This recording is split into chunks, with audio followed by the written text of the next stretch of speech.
Welcome to the Aguardian video tutorial on adding inventory. This tutorial assumes a basic knowledge of the Aguardian system and that the device type has already been configured.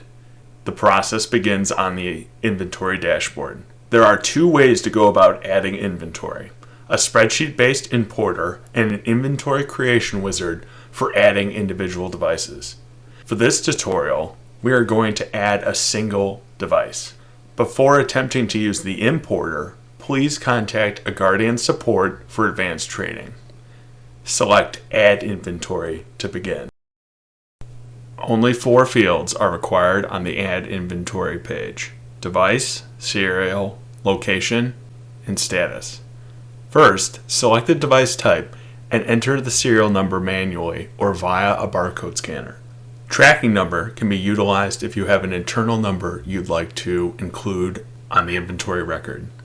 For new inventory, location should be on truck if it has been given to a field installer, or in inventory if it is at an office.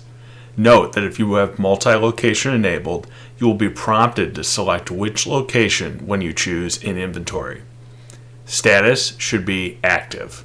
In-service and replacement costs are both optional fields that are useful if you'd like to track the value and lifespan of equipment long-term. Note that replacement cost does not affect the cost charged against a client if the equipment is lost. This is configured at the agency level.